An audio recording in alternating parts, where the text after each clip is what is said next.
Hello dear students, welcome back to organise knowledge channel. और आज की जो वीडियो है उसमें डिस्कस करेंगे worksheet number 31 for class 8th। विषय सामाजिक विज्ञान है और ये वर्कशीट आपके लिए 26 नवंबर 2021 के लिए शेड्यूल की गई है। आज की जो वर्कशीट है स्टूडेंट्स, उसमें हम राष्ट्रीय आंदोलन का संगठन 1870 के दशक से 1947 तक इसी अध्याय को कंटिन्यू करते हुए आगे पढ़ेंगे। सो वर्कशीट शुरू करने से पहले प्लीज़ चैनल को सब्सक्राइब कर लीजिए, बेल आइकन को भी प्रेस कर लो ताकि आपको आने वाली वीडियोस की नोटिफिकेशन वो समय से मिल जाए। सो देखिए आज की वर्कशीट में क्या दिया गया है। उभरता हुआ राष्ट्र अपने पहले 20 सालों में 1885 से 1905 तक कांग्रेस अपने उद्देश्य और तरीकों के लिहाज से मध्यम मार्गी पार्टी थी। उन्हें लगता था कि अंग्रेज स्वतंत्रता और न्याय के आदर्शों का सम्मान करते हैं, इसलिए वे भारत की न्यायोचित मांगों को मान लेंगे।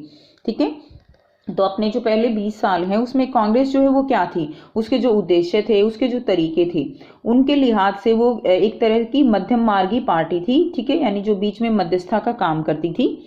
और उनको ये भी लगता था कि अंग्रेज जो उनके आदर्श हैं स्वतंत्रता और न्याय को लेकर, वो उनका सम्मान करते हैं, इसलिए वे भारत की न्यायोचित उनकी मांग जो है वो मान लेंगे। उनकी जो प्रमुख मांगे थी उनको दो भागों में बांटा गया है, राजनीतिक मांगे और आर्थिक मांगे।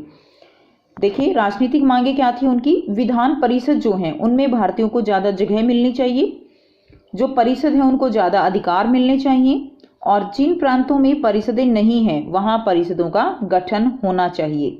ठीक है, ये क्या थी उनकी राजनीतिक मांगे। उसके बाद नेक्स्ट जो मांग थी उनकी, सिविल सेवा जो परीक्षा होती है उसमें लंदन के साथ साथ भारत में भी कराए जाने की मांग की गई, ताकि देखिए सिविल सेवा जो परीक्षा होगी उसमें यानी जो ऑफिसर्स हैं,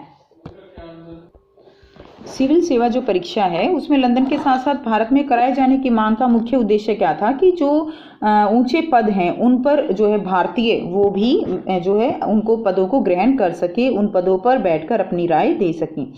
नेक्स्ट क्या था, न्यायपालिका को कार्यपालिका से अलग किया जाना चाहिए, और जो आर्म्स एक्ट है उसको निरस्त करना, अभिव्यक्ति व बोलने की स्वतंत्रता। तो हमने लास्ट वर्कशीट में पढ़ा था आर्म्स एक्ट क्या है। ठीक है, तो उसको उन्होंने एक तरह से कहा कि वो निरस्त होना चाहिए और उनको भी अभिव्यक्ति यानी अपने विचारों को रखने की स्वतंत्रता होनी चाहिए, बोलने की स्वतंत्रता होनी चाहिए। अब बात करते हैं आर्थिक मांगों की। आर्थिक मांगों में सबसे पहली जो बात थी वो क्या थी, लगान कम किए जाना। तो जो लगान है उसको कम किया जाना चाहिए, फौजी खर्चे उनमें कटौती होनी चाहिए। नेक्स्ट क्या है, सिंचाई के लिए ज़्यादा अनुदान की मांग की गई। नेक्स्ट है जो वन कानून है उनमें सुधार होना चाहिए। नेक्स्ट, विदेशों में भारतीय मजदूरों के साथ दुर्व्यवहार की रोकथाम। तो जो विदेशों में जो भारतीयों के साथ मजदूरों के साथ दुर्व्यवहार हो रहा था उसको जो है रोका जाना चाहिए। तो ये जो है उस समय की कांग्रेस की मांग थी। उनका उद्देश्य देश की स्वतंत्रता न होकर शासन प्रशासन में सुधार तक ही सीमित था। तो यहाँ पर बताया गया है कि जो कांग्रेस थी उस समय उसका जो उद्देश्य था वो स्वतंत्रता नहीं था, बल्कि जो शासन प्रशासन है उसमें वो सुधार जो है वो चाहते थे, वहीं तक वो सीमित थे। उपरोक्त मांगों को सरकार के सामने रखने के तरीके, तो जो उपरोक्त मांगे हैं राजनीतिक और आर्थिक जो मांगे हैं इनको कांग्रेस ने सरकार के सामने जो है वो किस तरह से रखा, यहाँ पर उसके तरीके दिए गए हैं। तो देखिए सबसे पहला तरीका क्या है, अखबार के द्वारा। तो अखबार के द्वारा उन्होंने अपनी जो मांगे हैं वो सरकार के सामने रखी, अखबार में इन सब चीज़ों को जो है उन्होंने छपवाया। नेक्स्ट है लेखों के द्वारा। ठीक है, लेखों के द्वारा उन्होंने ये कार्य करने की कोशिश की। भाषणों में अंग्रेजी सरकार के कानून की निंदा करके, तो जब भाषण जो है देते थे तो अंग्रेजी सरकार के जो कानून है, चाहे वो आर्म्स एक्ट है, ठीक है, तो उन कानूनों की निंदा करके उन्होंने अपनी बात सरकार तक पहुंचाने की बात की। नेक्स्ट है जनमत निर्माण के लिए प्रतिनिधियों द्वारा प्रयास। तो यानी जो जनता है उनके बीच में से लोगों को चुनकर और समूह संगठन करके भी उन्होंने अंग्रेजों के सामने अपनी बात रखने का जो है ये एक तरीका जो है यहाँ पर अपनाया था। नेक्स्ट है आवेदन प्रतिवेदन द्वारा सरकार के पास अपनी बात पहुंचाना। तो जो आवेदन है उनके द्वारा भी उन्होंने कोशिश की कि किसी तरह हमारी बात वो सरकार तक पहुंचे। अब आपको यहाँ पर जो है 4 क्वेश्चन दिए गए हैं, बहुत ही आसान से ये प्रश्न हैं जिनको हम ऑलरेडी वर्कशीट में समझ चुके हैं। ठीक है, अब हम 1 बाय 1 इनका सॉल्यूशन करेंगे। पहला प्रश्न है, आपके विचार से अपने आरंभिक वर्षों में कांग्रेस ने विधान परिषद में भारतीयों को ज़्यादा जगह देने की मांग क्यों की होगी। तो आंसर क्या रहेगा, मेरे विचार से अपने आरंभिक वर्षों में कांग्रेस ने विधान परिषद में भारतीयों को ज़्यादा जगह देने की मांग इसलिए की होगी, इससे उन्हें लगता था कि वे अपनी मांगे बेहतर ढंग से उनके सामने रख पाएंगे तथा उन्हें सुझाव भी दे पाएंगे। इसलिए उन्होंने चाहा कि ज़्यादा से ज़्यादा विधान परिषद में संख्या भारतीयों की हो। प्रश्न 2 है, अभिव्यक्ति की स्वतंत्रता की मांग आरंभ से ही एक प्रमुख मांग क्यों थी?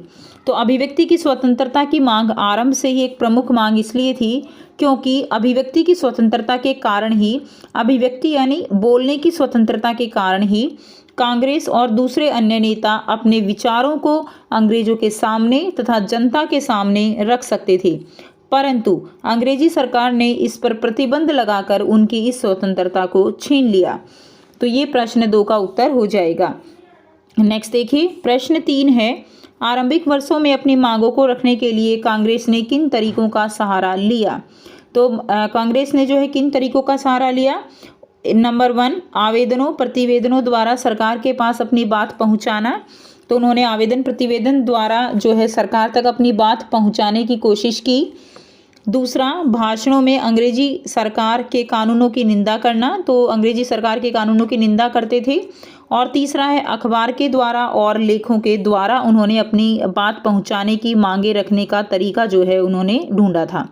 नेक्स्ट देखिए, प्रश्न 4 है, कांग्रेस के आरंभिक तरीकों को आपके विचार से मध्य मार्गी क्यों कहा जाता है? विस्तार से लिखिए। ठीक है, ये आपका प्रश्न 4 है। उसके जो विचार थे वो मध्य मार्गी क्यों कहा जाता था उनको? कांग्रेस को लगता था कि अंग्रेज स्वतंत्रता और न्याय के आदर्शों का सम्मान करते हैं। दूसरा, वे बातचीत के जरिए ही अपनी समस्याओं को अंग्रेजों तक पहुंचाकर उनका समाधान करना चाहते थे। तीसरा, उन्हें लगता था कि अंग्रेज भारत की न्यायोचित मांगों को मान लेंगे।